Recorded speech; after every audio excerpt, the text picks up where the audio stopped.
नमस्कार, मैं doctor PL. Bharti, केंद्रीय आयुर्वेद अनुसंधान संस्थान गुवाहाटी। सितंबर माह में पोषण माह चल रहा है और इस पोषण माह में आहार को किस प्रकार से लेना चाहिए, कैसे आहार लेना चाहिए, इसके बारे में बता रहा हूँ। जिस प्रकार से हमारे जीवन के 3 मूलभूत आवश्यकता होती है, रोटी, कपड़ा और मकान, उसी प्रकार हमारे स्वास्थ्य के लिए भी आहार, निद्रा और ब्रह्मचर्य हमारे आयुर्वेद में बताए हैं। ये 3 महत्वपूर्ण एक पिलर होता है। इसमें भी आहार को सबसे प्रमुख पिलर के रूप में माना गया है। तो आहार कैसे लेना चाहिए, क्या लेना चाहिए, इसके बारे में आज जिसको हमारे आयुर्वेद में अष्टविध आहार विशेषायतन के नाम से जानते हैं। तो पहला इसमें है प्रकृति किस प्रकार के हम आहार लेते हैं, जैसे लघु या गुरु। लघु से मतलब है जो जल्दी पच जाए, खाना खाए हैं ऐसा आहार जो जल्दी पच जाए। गुरु मतलब जो खाना के बाद में काफ़ी देर तक पाचन हो। अब इसमें जैसे दाल है, मूंग दाल, वो जल्दी पच जाता है, ये लघु कहलाता है। और उड़द दाल ये हैवी होता है, जो गुरु होता है, और ये देर से पचता है। तो इस प्रकार से हमें आहार का चयन करना चाहिए कि किस प्रकार का आहार लघु लेना चाहिए या गुरु लेना चाहिए।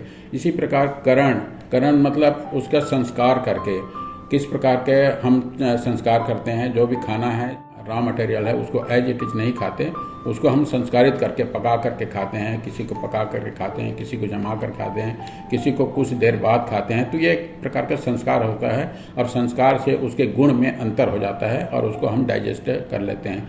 इसी प्रकार से संयोग, 2 खाने का चीज़ को मिला करके खाने का। कई एक चीज़ ऐसे होते हैं जिसको मिलाना नहीं चाहिए, जैसे मधु और घी, इन दोनों का अगर बराबर मात्रा में मिला दिया जाए तो ये जहर बन जाता है। इसी प्रकार मछली और दूध दोनों एक साथ नहीं खाना चाहिए, ये नुकसानदायक होता है। तो हमें किस प्रकार का आहार को मिला करके खाना चाहिए, किस प्रकार को मिला करके नहीं खाना चाहिए, इसका भी ध्यान रखना चाहिए। इसी प्रकार राशि मतलब क्वांटिटी, मात्रा को भी ध्यान में रखते हुए अपने आहार का चयन करना चाहिए। हम कितना आहार ले सकते हैं और कितना नहीं लेना सकते। बहुत ज़्यादा मात्रा में नहीं खाना चाहिए। जैसे हमारे स्टमक है तो उसको हम अगर 3 भागों में डिवाइड कर दें तो उसका 2 भाग को हम आहार से भरना चाहिए और 1 भाग को खाली रखना चाहिए हवा के लिए, ताकि वो प्रॉपर डाइजेस्ट हो जाए। स्थान के अनुसार से भी खाना चाहिए। अलग अलग स्थान का, अलग अलग एरिया के अनुसार से खाना अलग अलग होता है।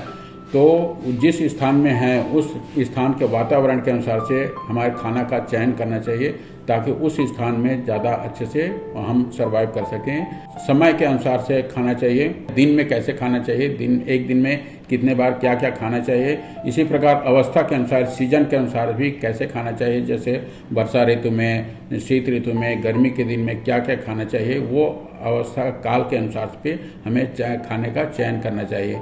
इसके अलावा उपयोग संस्था में मान लो कोई इसी इंस्टीट्यूट या किसी भी ऐसी जगह काम कर रहे हैं जहाँ पर के डाइट का जो टाइम है वो अलग होता है, तो उस डाइट के अनुसार से, उसके नियम के अनुसार से खाने का चयन करना चाहिए। मान लो कोई अगर रात में भी अगर ड्यूटी चेंज हो रहा है तो उसको उस प्रकार से खाना चाहिए कि अपने ड्यूटी को भी पूरा कर सके, अपने प्रोफेशन को भी पूरा कर सके और अपने आहार को भी प्रॉपर बनाए रखें।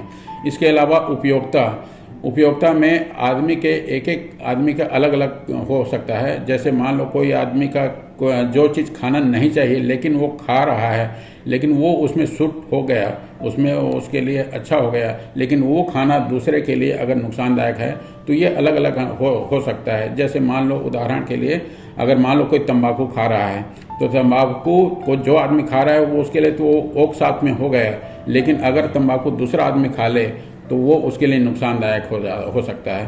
तो इस प्रकार से हमें खाने का जो 8 विधि बताए हैं आयुर्वेद में, जिसको अष्टविध आहार विशेषायतन कहते हैं, इसके अनुसार से अपने खाने का चयन करना चाहिए। और इस प्रकार के हम खाने को अगर सही मात्रा में, सही विधि से अगर लिया जाए तो हमारे शरीर का सही अच्छी तरह से पोषण हो जाएगा, और पोषण होगा तो हमारा शरीर स्वस्थ रहेगा।